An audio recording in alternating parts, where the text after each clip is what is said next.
التكوين الاول دونك لو بينوم يتكون مده 18 اشهر 18 شهر عفوا. 18 شهر هذيك فيها عده مراحل، يعني نبداو بالنظري، مرحله نظريه يعني بحته، منها نشوفوا مدى استيعاب المتربص، و en même temps c'est une sélection ثاني دي فيتور كوندكتور دو شين اللي راح نعطوا لهم لي شيان، باسكو ماشي معناها دخل في التدريب وخيرناه باش يدير لا فورماسيون معناها راح يدي كلب. دونك لا بروميير فاز اللي حتكون سون شيان، يقرا نظري، مع اللي يقراو الناجحين فيهم اللي نشوفهم بلي عندهم يعني كيما حنا نقولوا باللغه تاعنا تاع السينوتقنيين، كان ليليمون هذا يتعامل مع الكلب الاز. دونك هذوك هما اللي نختاروهم ونخيروا لهم كلاب على حسب الكاركتير تاع لو شيان ولا بيرسوناليتي دو ماتر ولا دو كوندكتور، حنا اون ابل كوندكتور دو شيان. المستوى الثاني اللي هو مكون سينوتقني ورئيس وحده سينوتقنيه او ميم طون. دونك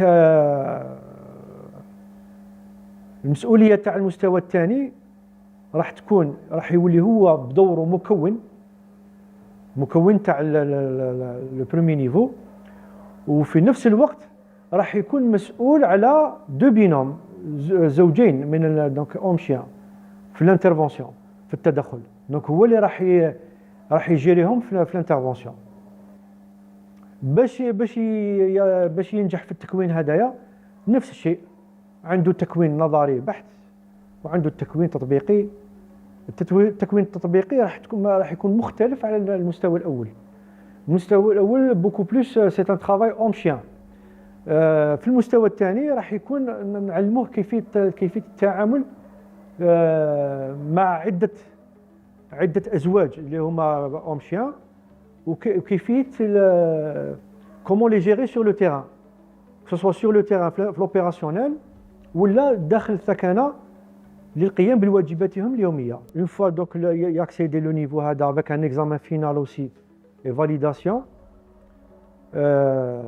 ثم يقدر ياكسيدي لو troisième niveau. Le troisième niveau c'est toujours ثاني après 3 ans d'expérience في le même niveau. Le troisième niveau يقدر ياكسيدي ليه son chien. Donc même ما يكونش عنده كلب يقدر ياكسيدي لو troisième niveau اللي هو conseiller technique سينوتكنيك، مستشار تقني سينوتقني.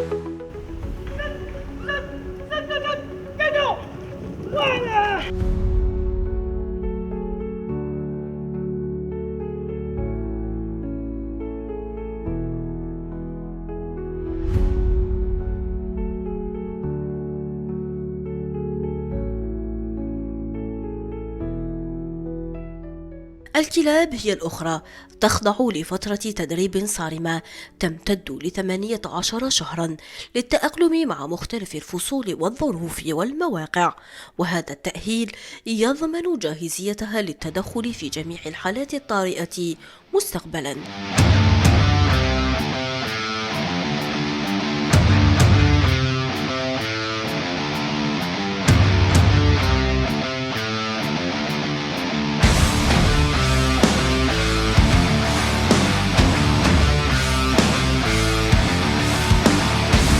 لازم يجوز بعده مراحل من العمر تاعو صغير، يعني من شهرين يقدر يبدا التكوين حتى يلحق 18 شهر تكوين اللي يكونوا فيها دونك بالنسبه لقائد الكلب تكوين نظري، وبالنسبه للكلب راح يكون عملي 100%.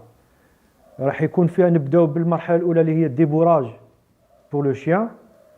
دونك لو ديبوراج هذا راح نعطوا للكلب الابجديات تاع عمليه البحث اللي راح تولي عمليه بحث بلوطار.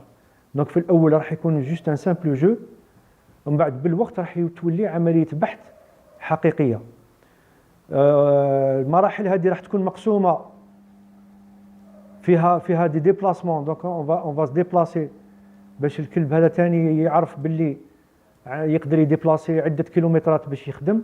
ميم لي موان دو ترونسبور اللي راح نستعملوهم، راح نستعملوا كل انواع تاع وسائل النقل باش تاني الكلب هذا يعرف باللي يعني راح تواجهه، يقدر يواجهه. احنا دو تيل فاصون التكوين هذا راح نديروه دو تيل فاصون باش نوروا لو شيان هذا، نوروا له كامل الظروف اللي راح يخدم فيها.